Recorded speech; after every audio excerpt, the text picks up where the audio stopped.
Hi friends, welcome to Deepika reviews. Lakshmi నివాసం upcoming ఎపిసోడ్లో ఏం జరగబోతుందో తెలుసుకోవాలనుకుంటున్నారా? అయితే ఛానల్ను సబ్స్క్రైబ్ చేసుకొని సపోర్ట్ చేయడం మర్చిపోకండి.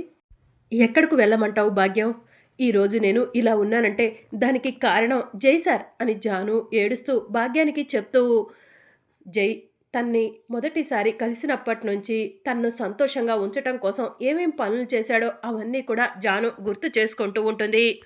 జైసార్కి ఉన్న సైకలాజికల్ డిజార్డర్ వల్లే జైసార్ అలా బిహేవ్ చేశారే కానీ నా పట్ల ఎప్పుడు కూడా ప్రేమగానే ఉండేవాళ్ళు, నన్ను చిన్న మాట కూడా అనలేదు అని చెప్పి జాను తన మెడలో తాళి కట్టిన తర్వాత మొదటిసారిగా ఇంటికి వచ్చేటప్పుడు జరిగిన సన్నివేశాలన్నీ కూడా భాగ్యానికి చెప్తూ ఉంటుంది. కానీ మేడం, మీకు కోపం రాదంటే ఒక మాట చెప్తాను. ఇలాంటి వాడితో ఎన్ని రోజులైనా కాపురం చేస్తారు మేడం. ఆ దేవుడు మీకు మంచి చేశాడు అనుకోండి మేడం అని చెప్పి భాగ్యం అంటుంది. వద్దు భాగ్యం, ఇక ఈ లోకంలో లేని జై సార్ గురించి అలా మాట్లాడుకోవటం మంచిది కాదు. జై సార్కి ఉన్న సైకలాజికల్ డిజార్డర్ వల్లే జై సార్ అలా బిహేవ్ చేశారు. పాపం ఆయన కావాలని ఏది చేయలేదు అని జాను ఏడుస్తూ ఉంటుంది. ఇక చచ్చిపోయిన జై చేతుల్ని జాను పట్టుకొని, జై సార్ నన్ను క్షమించండి, మీరు నా కోసం పిచ్చివాడిలాగా రోడ్ల మీద తిరిగారు, నా కాళ్ళు పట్టుకున్నారు, నన్ను క్షమాపణ అడిగారు, అయినా నేను ఒక్కసారి కూడా మీ వైపు నుంచి ఆలోచించలేకపోయాను సార్, నన్ను క్షమించండి అని చెప్పి జాను జై చేతులు పట్టుకొని ఏడుస్తూ ఉంటుంది. ఇక జాను కన్నీళ్ళు జైనందన్ చేతుల మీదకి జారుతూ ఉంటాయి. ఇక దానితో జైనందన్ గుండె కొట్టుకోవడం మొదలవుతుంది. ఇంకా జైనందన్ బాడీలో నరాలన్నీ కూడా స్పందిస్తూ ఉంటాయి. సడన్గా జైనందన్ జాను చేతిని గట్టిగా పట్టుకుంటాడు. ఇక జాను షాకింగ్గా జైనందన్ వైపు అలానే చూస్తూ ఉంటుంది. ఇక జైనందన్ చేతుల్ని గట్టిగా పట్టుకోవడంతో జానుకి భయం వేసి డాక్టర్ అని చెప్పి గట్టిగా అరుస్తుంది. డాక్టర్ పరిగెత్తుకుంటూ వస్తారు. ఏమైంది అని డాక్టర్ అడుగుతూ ఉంటారు. జై సార్ చచ్చిపోలేదు, చూడండి డాక్టర్, జై సార్ నా చేతిని గట్టిగా పట్టుకున్నారు అని చెప్పి జాను అంటుంది. ఇక దానితో డాక్టర్ జైనందన్ పల్స్ చెక్ చేసి, ఇతనికి వెంటనే మాస్క్ పెట్టండి మేడం, మీరు కాసేపు బయట వెయిట్ చేయండి అని చెప్పి డాక్టర్ అంటారు. ఇక నర్సు జైనందన్కి ఆక్సిజన్ పెడతారు. ఇక జైనందన్కి డాక్టర్ ట్రీట్మెంట్ చేస్తూ ఉంటారు. ఇక జైనందన్ మెల్లగా కళ్ళు తెరుస్తూ ఉంటారు. మిస్టర్ జై, ఇప్పుడు మీకు ఎలా ఉంది అని డాక్టర్ అడుగుతూ ఉంటారు. బాగానే ఉంది అని జైనందన్ నీరసంగా చెప్తూ ఉంటాడు.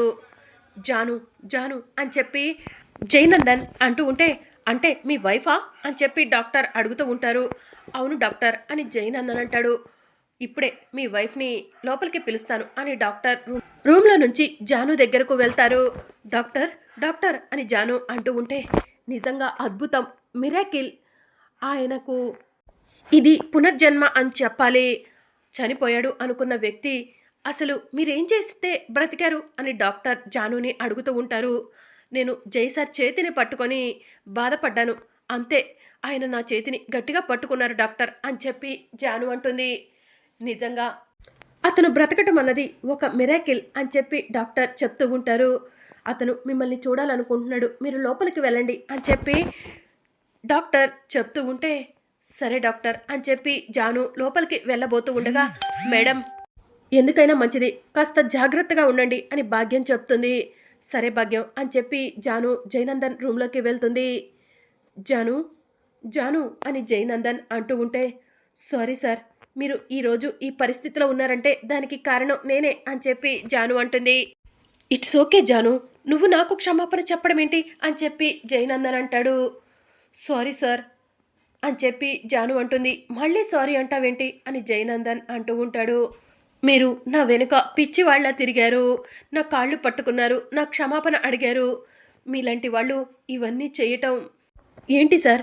మీరు కావాలనుకుంటే నాలాంటి అమ్మాయిలను చాలామందినే తీసుకొచ్చుకోగలరు, కానీ మీరు నేనే కావాలనుకున్నారు, సారీ సార్ అని చెప్పి జాను అంటూ ఉంటుంది. జాను, నేను నిన్ను ప్రాణంగా ప్రేమిస్తున్నాను, నువ్వు కాదంటే నేను బ్రతకలేవను జాను అని చెప్పి జైనందన్ అంటాడు. నాకు అర్థమైంది సార్ అని చెప్పి జాను అంటుంది. ఇక అప్పుడే డాక్టర్ వచ్చి జైనందన్ని చెక్ చేసి, he is all right, discharge రాస్తున్నాను, ఫార్మాలిటీస్ పూర్తి చేసి ఇతన్ని ఇంటికి తీసుకెళ్ళండి. సార్, మీరు బ్రతకటం అన్నది మిరాకిల్, ఇది ఒక అద్భుతం, మెడికల్ సైన్స్లో కూడా ఎప్పుడు ఇలా జరగలేదు, నిజంగా మీ వైఫే మిమ్మల్ని బ్రతికించింది సార్. మీ ప్రేమే మళ్ళీ మిమ్మల్ని మామూలు మనిషిని చేసింది అని డాక్టర్ జయనందన్‌కి చెప్తూ ఉంటాడు. థ్యాంక్ యూ డాక్టర్ అని జాను అంటుంది. నువ్వు నాకు థ్యాంక్స్ చెప్పాల్సిన అవసరం లేదమ్మా.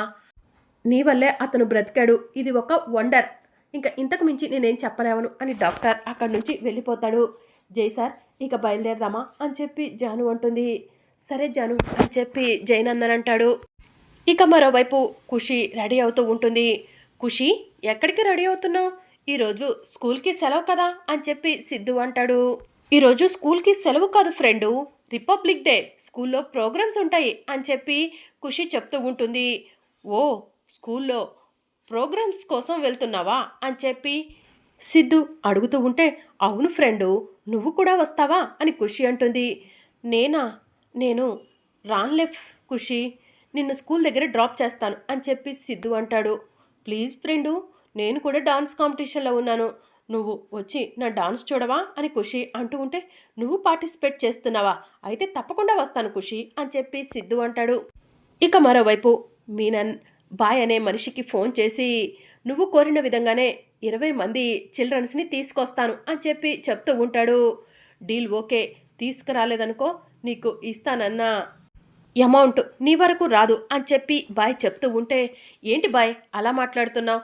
నాతో ఎన్ని డీల్స్ చేశావు? నేను ఒక్క దాంట్లోనైనా కూడా ఫెయిల్ అయ్యానా ఏంటి? ఈసారి కూడా ఇప్పటి వరకు ఎలా అయితే ఫెయిల్ అవ్వలేదో అలానే సక్సెస్ అవుతాను. నువ్వు నాకు ఇస్తా అన్న అమౌంట్ రెడీ చేసుకో అని మీనన్ చెప్తూ ఉంటాడు. సరే మీనన్ అని చెప్పి బాయ్ ఫోన్ కట్ చేస్తాడు. అన్న, 20 మంది పిల్లల్ని ఎక్కడి నుంచి తీసుకొస్తావు అని మీనన్ పక్కన ఉన్న రౌడీలు మీనన్ని అడుగుతూ ఉంటారు. ఒరే చచ్చు దద్దమ్మ, ఈరోజు స్పెషల్ ఏంట్రా అని చెప్పి మీనన్ అడుగుతూ ఉంటాడు. ఈరోజు పండుగ లాంటిది ఏమీ లేదు కదా అని రౌడీలు అంటూ ఉంటే, పండుగ లేదురా, కానీ ఈరోజు రిపబ్లిక్ డే, స్కూల్కి వెళ్తే మనకు ఎంతమంది పిల్లలు కావాలంటే అంతమంది పిల్లలను కిడ్నాప్ చేయొచ్చు అని చెప్పి మీనన్ అంటాడు. ఏంటి, పిల్లల్ని కిడ్నాప్ చేస్తారా? అది కూడా స్కూల్లో సీసీ కెమెరాలు ఉంటాయి అని చెప్పి రౌడీలు అంటూ ఉంటారు. మీకులాగా నేను భయపడనురా, సీసీ కెమెరాలు ఉంటే నన్నేం చేస్తాయి? 20 మంది పిల్లల్ని ఎలా తీసుకురావాలో నాకు తెలుసు అని చెప్పి మీనన్ రౌడీలతో చెప్తూ ఉంటాడు. ఇక మరోవైపు బసవరాజు ఒంటరిగా కూర్చొని ఉంటాడు. ఇంకా తులసి కోపంగా బసవరాజు వైపు చూస్తూ ఉంటుంది. ఈ తులసికి నా పైన అనుమానం వచ్చినట్టుంది, అందుకే కోపంగా చూస్తుంది అని బసవరాజు మనసులో అనుకుంటాడు. ఈసారి తులసిని శాశ్వతంగా ఇంటి నుంచి బయటకు గెంటేయాలి అని బసవరాజు మనసులో అనుకుంటాడు. ఇక మరోవైపు ఖుషి రెడీ అయి కిందికి వచ్చి ఫ్రెండు ఫ్రెండు అని చెప్పి పిలుస్తూ ఉంటుంది. ఖుషి ఇటు చూడు, నేను రెడీగా ఉన్నాను అని సిద్ధు బైక్ దగ్గర నుంచొని పిలుస్తూ ఉంటాడు. అమ్మా బాయ్, ఈరోజు రిపబ్లిక్ డే కదా, స్కూల్లో ప్రోగ్రామ్స్ ఉన్నాయి, నిన్ను స్కూల్కి రమ్మంటే రానన్నావు కదా, ఫ్రెండ్ని తీసుకుని వెళ్తున్నాను అని ఖుషి చెప్తూ ఉంటే, సరే ఖుషి జాగ్రత్త అని తులసి చెప్తూ ఉంటుంది. ఇక తులసికి బై చెప్పి సిద్ధు ఖుషి స్కూల్కి బయలుదేరతారు.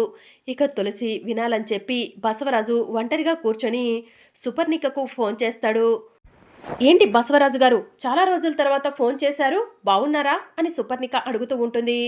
బాగున్నాను సుపర్ణిక, నువ్వు నన్ను ఒక చిన్న పని అడిగావు, నాకు గుర్తే లేదు, అందుకే ఇప్పుడు గుర్తుకు వచ్చింది, చేశాను అని చెప్పి బసవరాజు అంటాడు.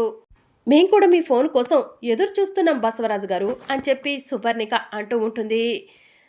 నువ్వు చెప్పిన విధంగానే ఈరోజు ఖుషిని నువ్వు తీసుకెళ్ళిపోవచ్చు అని బసవరాజు అంటూ ఉంటాడు. ఏంటి, ఖుషిని తీసుకెళ్ళిపోవచ్చా అని సుపర్ణిక అంటూ ఉంటే, అవును, ఈరోజు స్కూల్లో ప్రోగ్రామ్స్ ఉన్నాయని, రిపబ్లిక్ డే అని ఖుషి స్కూల్కి వచ్చింది. నా కొడుకు సిద్ధువే ఖుషిని స్కూల్ దగ్గర దించడానికి వెళ్ళాడు. నా కొడుకు ఇంటికి బయలుదేరతాడు ఖుషిని అక్కడ దించేసి, వెంటనే మీరు వెళ్ళి ఖుషిని తీసుకెళ్ళిపోండి, ఎవరికి ఎలాంటి అనుమానం రాకుండా నేను చూసుకుంటాను అని బసవరాజు తులసి వినేలా సుపర్ణికతో ఫోన్ మాట్లాడతాడు.